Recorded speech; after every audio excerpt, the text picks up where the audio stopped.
Hey everyone, before I get going into this first official episode of Riffs and Spliffs, I just wanted to preface this one with a message just to make sure you're checking up on the people who are closest to you, making sure that your loved ones know that you love them and that they are loved, and just always remember to hug that special someone whenever you get the chance, because you'll never know when they'll be gone.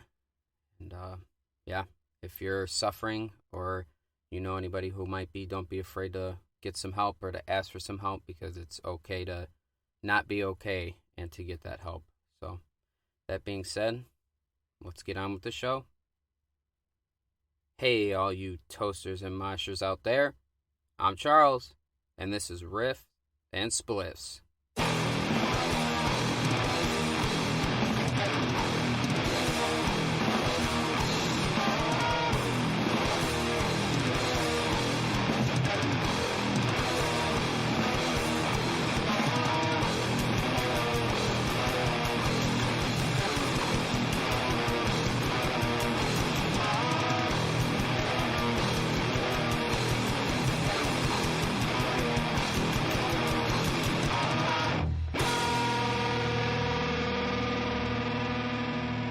Hey, hi, and welcome back, you guys. Thank you for joining me for my first official formatted episode of the Riffs and Spliffs podcast.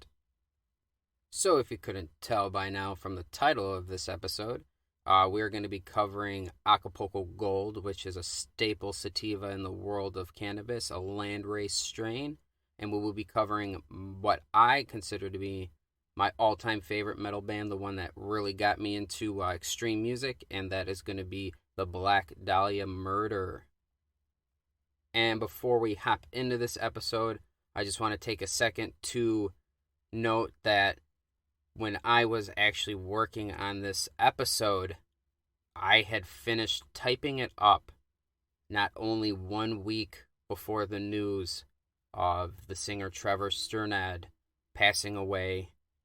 They did not release technically the official cause of death, but the band, when they released a statement about it, May 11th, at the end of that announcement, they had posted the suicide prevention hotline, which only obviously leads me to believe, and most of the fan base who we are known as the Blast Fiends, that our Papa Trevor had unfortunately committed suicide. To be honest, I was going to record this the other day, but I got a little, I knew it was going to be hard to do this episode, especially because I wrote this before anything had happened, before anybody knew anything, and especially picking them for my first episode to cover, it was very, very heart-wrenching, to say the least. I will admit that I did cry, because this man was, and this band has always been a big influence on me musically, for my vocal styles as a metal vocalist / heavy vocalist myself. So yeah, I even had my own mom checking in on me, even though she is not about this music whatsoever and hates that I've always been into it. But yeah, so I apologize if I don't seem as uppity as I have been in the first couple episodes, guys, but bear with me. It's hard, and it's still hard because this is only being recorded not even 2 months after his death. So I will digress. I apologize for the rant, and I appreciate you guys letting me get that out of the way. So let's get into the nitty gritty. All right, so our first official strain we're covering is Acapulco Gold. Acapulco Gold is known as a legend among the cannabis masses, now a rarity to get, and I can contest to that because earlier in the year, probably about February, March, for the first time since I've seen cannabis legal here in Illinois, I saw Acapulco pop up, and I put in an order at my dispensary that day. I was excited. I was so stoked. I was going to go pick it up, but On the way up, I realized I had forgotten my medical card at home. Ah, ah, ah. That being said, we turned around. When I went to check the next morning, already sold out at almost every dispensary around I don't even have any dispensaries around my area because the closest dispensary I could go to is about half an hour away. So that's just fantastic. That being said, I ended up doing some digging. I did find a dispensary that did have it. I had to drive double the amount of time I normally would to get it, but it was worth it. I ended up picking up 3/8 just so I had a stock on it. Smoking some of it while I'm smoking this podcast just to get the grooves going, the feelings, the non-heebie-jeebies. But yeah, so it is very rare to find. Indeed, it was first cultivated in Acapulco area of Mexico. Go figure. That makes sense, huh? This is a warm, humid climate that lends... Climate? Why did I say it like that? Cut. Anywho's, yeah, it's grown in a warm, humid climate that lends big hand in the flavor, effects, and the look of the plant in itself.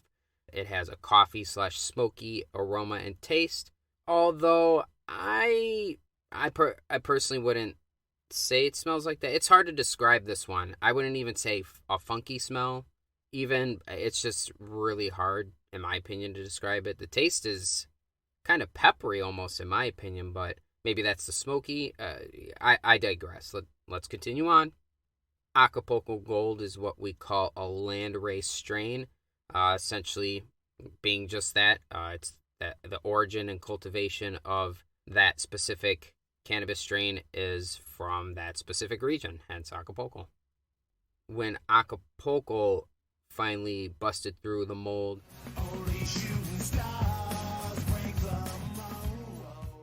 and started getting around, people started finding out that this specific strain had the highest THC content thus far that they had seen in any cannabis strain that had been out, whatever was floating around at the time. Not too sure, to be honest. I could do some info on that and even maybe do a small little one-hitters episode about landrace strains or, something like that, or what was going on back then at that time. I don't know. You guys let me know. Give me some comments. Give me some feedback. Let me know if you would like to hear that.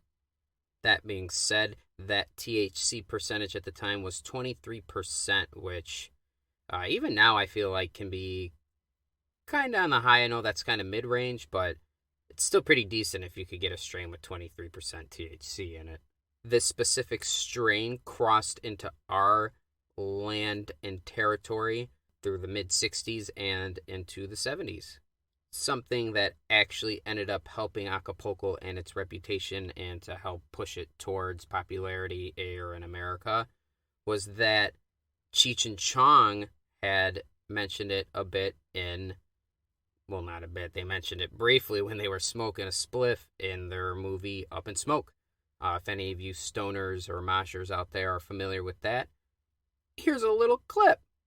I've been smoking since I was born, man. I could smoke anything, man. Like I smoked that Michoacan, man, Acapulco Gold, man. I even smoked that tight stick, Now, when we look to the terpene profile of Acapulco Gold, we find that the main three terpenes are going to be myrcene, which is kind of like that earthy, woodsy type terpene, caryophyllene, which is your peppery, sometimes smoky, and limonene, which, if you remember from our educational episode on terpenes, limonene is your citrus, your lime, if you will. Add it to the Corona. Now, if we take a look to the medicinal benefits of these terpenes and the strain, we can see that through the myrcene, it would be good for fatigue and to help relax. So, even potentially pain management at that point. It could give you that couch lock effect as well. Caryophyllene is going to be good for that anti-inflammatory purpose. If you got some arthritis or you're like me and your knees are bad from skating for 23 years, don't throw yourself down a bunch of gaps of fucking stair sets because you're probably going to regret it when you're like 60 and on your way out the door. Not going to be pleasant. And that citrusy limonene can be used for things like depression, anxiety, and Again, the citrus kind of stuff is what you're going to find in sativas, and obviously Acapulco here being a sativa, you're going to get that nice little head buzz / rush. So, all right, moshers and toasters, you made it through the first cannabis education section of the official format for this podcast. We are going to continue on to our music appreciation. As I said earlier, we're going to be covering the Black Dahlia Murder.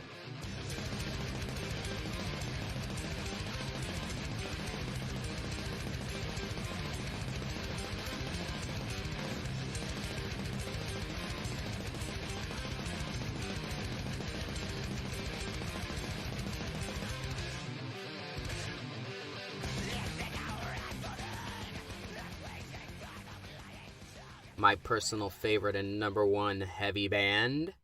The Black Dahlia Murder can first be seen coming on the scene in early 2001 out of the Waterford, Michigan area. Go Locals. Gotta rep. And they are categorized as a death / symphonic death metal band. I guess you could just say they're a symphonic / melodic death metal band. I don't know why I said it like that. I'm dumb. Their first releases were their What a Horrible Night to Have a Curse demo, and then their more, I would think it's a little bit more known in my opinion, but their Cold-Blooded Epitaph EP, which was a 4-track EP that was later released via Love Lost Records. Other than that, a Cold-Blooded Epitaph EP being re-released through Love Lost Records, Black Dahlia Murder, since actually their first album Unhallowed has been signed. And to this day, and I guess more so until we find out the future of the band and what they're going to do, I don't know. My opinion, I wouldn't carry on that, not after losing a vocalist of that stature after so long, but that's just me. But yeah, they've been on Metal Blade Records, which is, they're known as pretty much the biggest metal record label out there. They host so many bands like Carnifex, Whitechapel, Cal Decapitation, shit like that. Now we're going to look into the lineup. I'm going to tell you their original lineup, which is going to consist of Trevor Strnad, late vocalist, Brian Exbach. I apologize for now and future reference. Some of these names for these people are really hard last name wise, so I'm going to do my best to pronounce them, so bear with me. Brian Exbach is the rhythm guitarist / backing vocalist. Him and Trevor were the only two original members to be in the band's whole career span. Their original guitarist first was John Deering. He was the lead guitarist who was replaced by honorable mention John Companion, and he was there for their first 3 albums. We have Mike Shepman, who was their original bass player, who did not, from what I saw, last long whatsoever. And then they had their original drummer, Corey Grady, which he was there from their demos, from what it looked like, pretty much up until Unhallowed, and then he was replaced shortly thereafter before going into Miasma with, I believe, Zach Gibbons, who did the recordings for Miasma.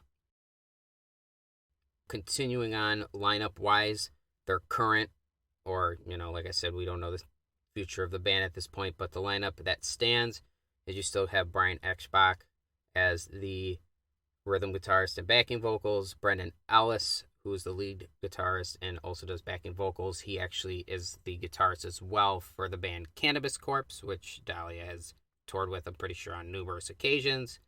Then we have Max Lavelle on bass and Alan Cassidy on drums. He came in during Everblack, and I believe Max Lavelle came in on Everblack as well. I want to throw in some honorable mentions as far as the lineup, which, in my opinion, respectively to their instruments, I feel were the best in those roles during their time with the band. No offense to everybody else who was in the band. They all, in their own aspects, are good, but I just feel the albums they did with these 3 honorable mentions were just the most powerful and really had their sound. So without further ado, that is going to be Ryan Bart Williams. He plays on Miasma through Ritual.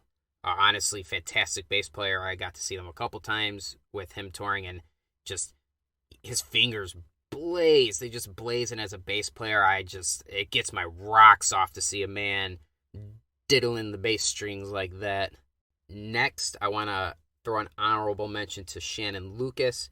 He was the drummer that played on Nocturnal through Ritual, and he came to them actually leaving the band All That Remains. So if you guys are familiar with All That Remains, I'm not sure if he played on any other album but it, but he was on this Calling, which I know was kind of the album that kind of sent them into their popularity, with Six being on Guitar Hero and shit, and later this Calling and blah, blah, blah. Yeah, that's enough of All That Remains. But yeah, Shannon Lucas, to me, he was just the most powerful. He had such good technique. He could blast for days. He was technical. He just did stuff I wasn't hearing other drummers at the time doing. And especially on their album Deflorate, that's my number one personally. And man, I don't know. He just, overall, I don't even know what he's doing anymore. I should look that up. Lastly, of course, Ryan Knight. I just think his technical playing in his leads is just insane, and I've read articles about trying to find out what some of his influences are, and he's actually got a big country background, and he has solo music that's kind of country oriented, but he had mentioned about how he was big into Yngwie Malmsteen, and you can definitely hear some Yngwie Malmsteen type licks when he plays his stuff. And yeah, just again, the stuff on Deflorate that he did as well, I feel was so above the bar, and that album gets such a bad rap. I love it. The trio, I wish they would have stuck with that lineup. Good formula. What do you think, people? Tell me what you like the most out of their lineup, who you thought was the best. Let's debate. So to break down their discography here a little bit, I pretty much just stuck to the studio albums for the most part with doing the research on these bands and doing the discographies. If they were fundamental EPs, I guess I included them, but I mainly just tried to stick to bands' full-length albums for the most part. Maybe I should change that. Maybe that's a little crummy, but I don't know. That's just me. Their first release, like I had mentioned a little earlier, is Unhallowed. That dropped in 2003. That was followed up by their second release, Miasma, released in 2005.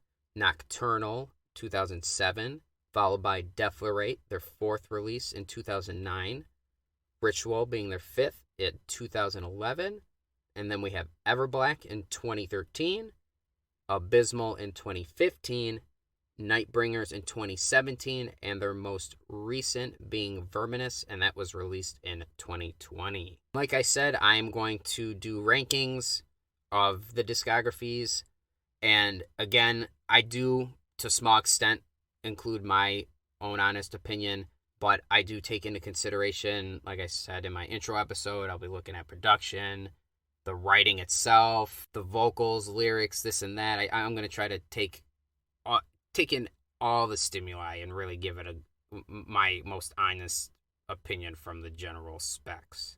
Even though, and Trevor himself has come on in an interview and listed these in ranking for himself personally, which was awesome to see, but a little disappointing. Going on, Deflorate, I ranked it number 1, which is their fourth album. He actually ranks this as what he feels is their worst, just because, I guess to him at the time, they were just trying to be as wild and crazy and fast and in your face as possible, and I get that.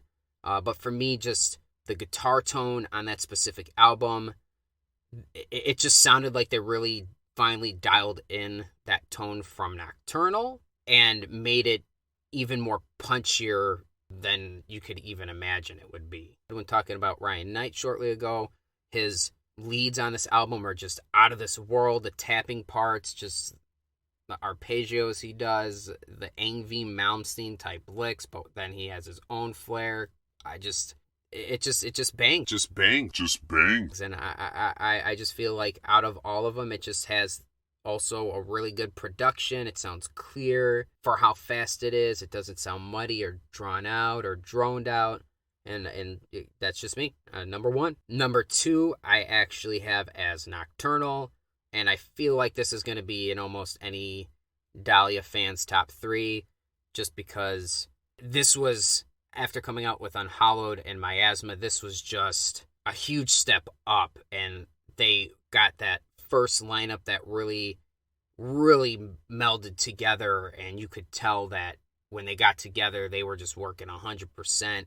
Everyone gave their all for the most part. Actually, little side story for people who might not know, John, during the time, their lead guitarist, who was on Unhallowed through Nocturtle, that was actually about the time he was getting ready to be sent out the door, because apparently, from what the guy said in interviews, he was being very lazy. He was barely coming in with parts written. Brian actually wrote a lot of the leads for that album, which, again, he's not the biggest lead guitarist. He's the rhythm guitarist. So even though they were having those problems, you could still tell that they were really trying to grow as a band and give their all. And I think it really shows between the production compared to the last two albums before that. The guitar playing in itself, it just sounds more mature. That's when Trevor's vocals really kick up, and it seems he finds his sound. But yeah, Nocturnal coming in at number 2. Number 3, I have Unhallowed. That being just because going back to those black metal roots, and you can kind of hear some of the black metal with some of the chords and the dissonant chords they use. Although for a first album, the production's not the best. It's not the worst I've heard at all by any means from a first release. So I still feel, especially being on Metal Blade, I'm sure they were going to a pretty decent studio and had someone pretty professional working on it, at least you would hope so. In addition to the production being pretty decent for a first album, the riffs that come out of this album, you got When the Last Grave is Emptied, Hymn for the Wretched, and how punchy that is, and the closing track, Apex, is, you have that, just a fast riff for a bridge before going into a 6 solo. For the guitars being what they are sound-wise, I find them to be very clear, a little muddy, but not to the point where I'd say they're drowned out. Continuing on down my list here, I have Ritual coming in at 4. This being coming out of Deflorate, I feel that they were still very strong. Obviously, Trevor's vocals, especially his guitarals, his lows, got even more brutal than I thought they could from Deflorate, which was surprising, but you kind of hear his highs starting to fade a bit, and not that the raspiness isn't cool, but I just feel ultimately that's when the break starts coming, and that's why the albums from that point down, or past that point, are kind of coming in at a lower spot, just because, again, I do take in the vocals, and even though, again, they're my favorite, I love them, it is what it is, and his vocals just weren't as strong on this album. But the production is fantastic. They had Bart, their bassist, helping them, even though he was still in the band, and he wrote the bass and did the bass. The guitar tones are just so squeaky in a sense, and very, very clear, even compared to Deflorate. So that's pretty much why I put it number 4. It's good, but it's not the best. Number 5, I have down for their second album, Miasma, and I have this one kind of up there where I feel a lot of people wouldn't have it, and that's because I see, other than Deflorate, Miasma get the most trash talk, and I really don't understand, because for a second effort, huge step up from Unhallowed, even though they still not fair, I don't know why I said, even though they weren't the most mature still, I feel like the music in itself started getting more mature, the technical writing started to get more structured, it seemed, a little less cookie cutter from Unhallowed. And yeah, the production is pretty decent. They had a good lineup. That's when Bart Williams came into the picture, and I feel that's, his bass on that album, if you really listen, he has some good runs that he does, and I really should start playing more Dahlia bass. Don't you think? Next on my list, I rank Everblack in at 6th. I say that because for losing Shannon Lucas and Bart Williams, this was still a very, very strong album, and out of their more recent lineup, I just feel like this was the best effort out of those.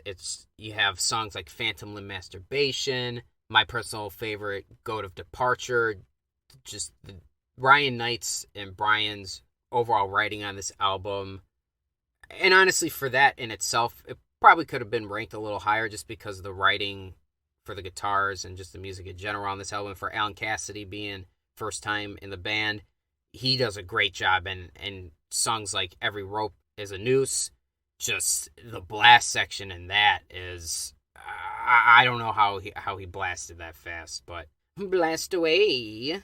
The production is really good. I would say the production on Everblack is probably one of the most, I don't want to offend anybody by saying, but like professional in a sense. Like it just sounds crisp and clear, but not too crisp and clear. Like Blink-182's album California that they did with Matt Skiba from Alkaline, if anybody out there knows that shit. That one just sounded like way overproduced, pop punk shit. And even though I love the album, I love Blink, big fan personally, it was just way too overproduced. But Everblack kind of sounds in a sense overproduced, but not exactly being overproduced, if that makes sense. Like I said, it's crisp and clear, but not like ear piercing per se. Speaking of Phantom Limb Masturbation, Ryan Knight's solo, a chef's kiss. Yeah, 7 then coming in on my list is going to be Verminous, their most recent release. I feel like if you listen to what I was saying during the Everblack part, you might kind of get that niche because I say something about Verminous. That's because, again, Verminous sounds kind of the same production-wise, and that's kind of why I almost would put them together. I feel like Everblack and Verminous are on the same tier. Verminous might even be a little bit better now that I've re-listened to it a few times since even writing this podcast. But, we'll say they're tied. Those two are just really good overall. The writing, even though Verminous is a different guitarist, it almost kind of, Brendan Ellis's writing reminds me a bit of Ryan Knight's on that album. Maybe that's just me. Blasphemes, let me know what you think. Maybe we have a similar opinion. Anyway, I digress. Continuing on. And the last two I have, essentially, I'm just going to clump them together, is Abysmal and Nightbringers. I don't know. These albums are good, and I mean, it's hard to be like that and kind of say this knowing that they're my favorite band and I have to sit here and rank them. It's been hard and the taking all this stuff, but I just feel Abysmal, and I would even put that a little bit over Nightbringers. I just didn't really like those two as much. Nightbringers is decent. Abysmal, I like the production, but the production almost sounds like, it sounds crisp, but somehow muddied out at the same time. Those two albums, it just sounds like their songwriting in a general sense kind of feels forced almost, and just kind of cookie cutter to the way they shaped their music since Nocturnal starting. So I don't know. I just don't feel like they were as strong as the others. But yeah, that's my ranking. Let me know what you guys think. If you have a different system of how you want to rank these, or if you have a different way of how you have them set up, let me know. I'm interested, and it'd be a good way for some conversation to be had, wouldn't it? Lastly, in this Black Dahlia music appreciation section, I'm going to just kind of go over some interesting facts that I found out either about members or about the band in itself. And, if you guys even have some, feel free to let me know. You might know something I don't know. I know something you don't know. Interesting fact number 1, although I feel like anybody could guess this from the name, but the name of the band is derived from the infamous murder of the Black Dahlia, Miss Elizabeth Short. The band themselves started using Pro Tools going into the Nocturnal album to compensate for a drummer at that time, which I actually read an interview just yesterday before recording this podcast today, and found out that Trevor was talking just a bit about how that time was so hard, and back then you can't really just be like, hey, we're having open auditions, and just because that would be a shit show. So apparently it was quite a debacle and pretty hectic and stressful for the guys to find a drummer for the Nocturnal album. But Shannon Lucas came through and he blessed us with those fat fucking blast beats. He also has fat fucking gauges. Anywho, Mr. Trevor's last name, Strnad, means bird in the Czech language. Brian and Trevor themselves met via party in late 2001, and that's how they kind of got a mingling, and how our beloved Black Dahlia Murder would eventually be conceived into this world. These last two little ditties for you are going to be... this first one's a little funny, honestly. During the transition from Miasma to Nocturnal, one of the drummers they had recruited ultimately left the band to become a cop. Dude, what the fuck is wrong with you? Like, you had the opportunity to be in the Black fucking Dahlia Murder, and I'm gonna go be a cop. Dude, get... Lastly, the Miasma drummer Zach Gibson was kicked off eventually, well, not off, but kicked out, I should say, from the band for a lack of a live performance. So yeah, I was reading an interview and how I found this, obviously, and yeah, they were saying that dude was just so bad live. Like, he could perform in the studio, apparently, and he could deliver in the studio, but the boys just said he was trash wang golf wang live. Just terrible. All right, and so now we're going to continue on into our next segment of the podcast in general, and that is going to be our riffs of the week. I decided to do multiple for Black Dahlia. One, just because they have a huge discography. There's just so much. You can't just pick one, I feel like. So I tried to pick one from each of their albums. And I will, as I introduce them or name them, I will play the little clip of the riff I'm talking about so you can hear as well. And we can get Mosher boners together, shall we? Number 1 from Verminous, Child of the Night, the verse riff.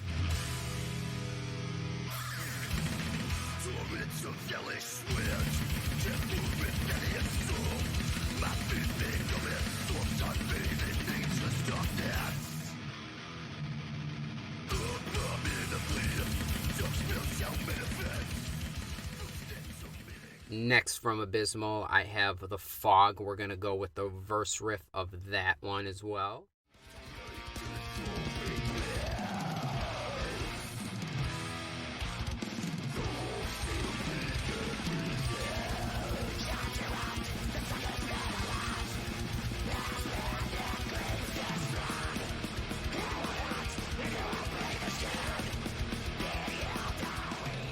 Coming out of Everblack, I chose their beloved Absentee, the verse/chorus riffs, just because they kind of go together, and it was hard to tell sometimes with the writing of these songs what's a verse, which one's the chorus. They just kind of blend together, I feel like, so bear with me on that.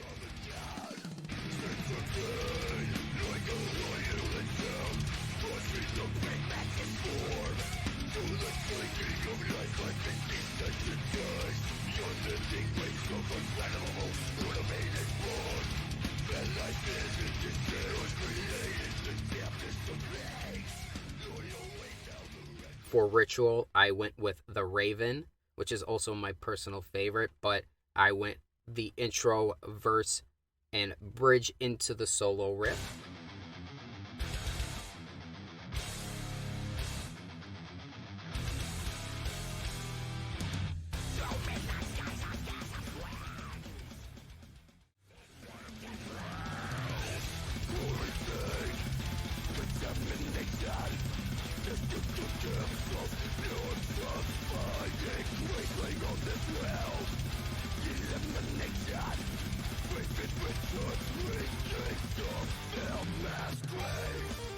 For Deflorate, I went Christ Deformed. Just that whole intro section is...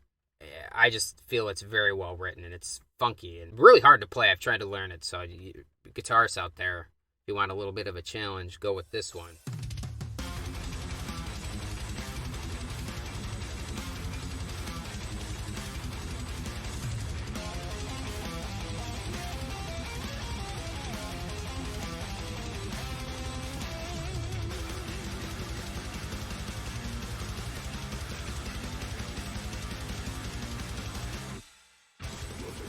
And I will throw in a quick honorable mention for Deflorate.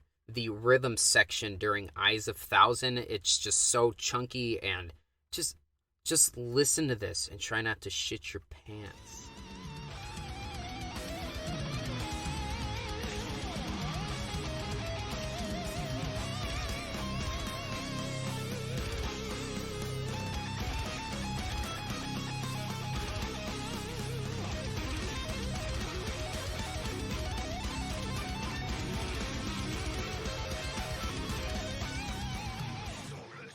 For Nocturnal, I went with To a Breathless Oblivion, the intro/verse riff.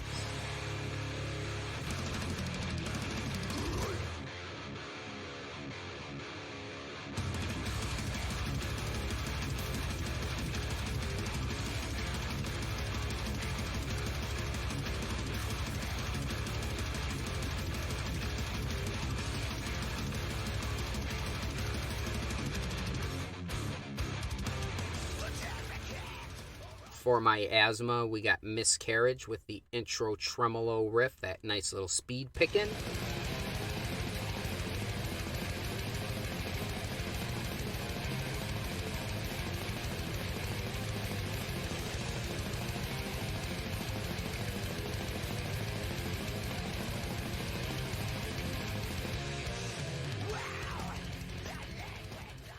But I will also throw in another honorable mention for my asthma, and that is going to be Statutory Ape. I mean, come on, that you're about to hear it. Just take a listen.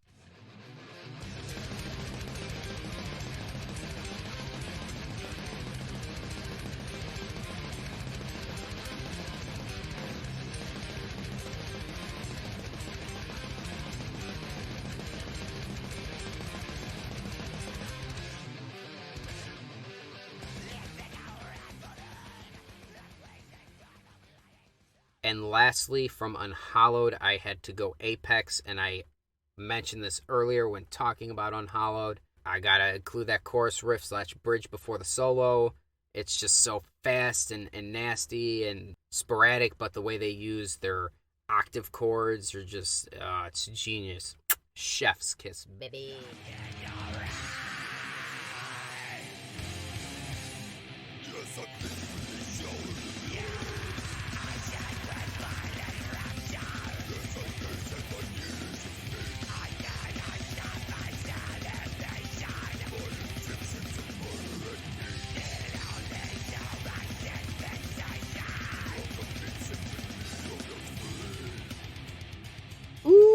Now that we have those riffs of the week out of the way and you guys have your head-banging heads still on, we're going to take things down a little notch with the chill 'em out section of this podcast. Chill 'em.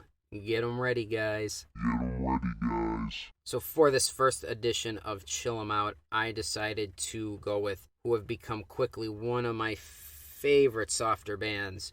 In a very short amount of time. I've only been listening to them about 3 years, but they've captured my heart.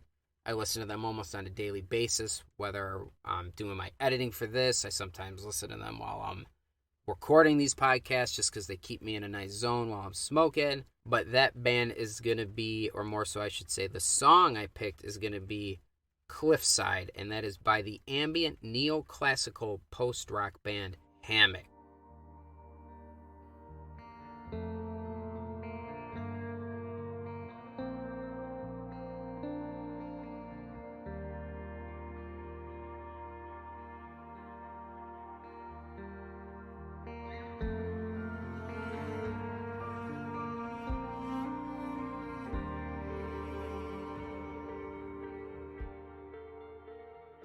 How appropriate for a band like that to have a name Hammock, something you like to relax in and just enjoy your nice spliffs, huh? And this song, Cliffside, is going to be off their album Universalist, which is personally my favorite. It is the one that got me into them. There's a specific song on that album just that has big sentimental value and meaning to me. And yeah, I just, if you like that easy listening and those violins, get ready. This album was released in 2018, and the last little tidbit I got for you is that they were formed in 2005, and they're from Nashville, Tennessee. I urge you guys to go give that a listen, and if you like what you hear from them, please, by all means, give them your support as well. They're not the biggest band. Not a lot of people know them, so, and that's kind of what I'm going to use Chill 'em Out for as well. I'm going to try to show you guys more lesser known artists if I can. I'm sure here and there there'll be the odd popular artists out that I include, but we'll see how that goes. We'll see. Time will tell. We made it through our first official formatted episode of the Riffs and Spliffs podcast. So very exciting, and I'm so glad that anybody who's out there listening right now, it just means the world. This is something I've been working on for the past 2 years almost, and it's honestly very fun. I love editing these episodes, and I've loved doing the first couple. And if you've stuck around up until this real official formatted episode, thank you. It really means the world to me, guys. And lastly, as always, if you want to check the show notes in the description down below, I will always link my social media so you guys can keep up with all the happenings over here at the Riffs and Spliffs podcast. That's going to do it for me. Charles over and out. And remember, stay toasty, my friends.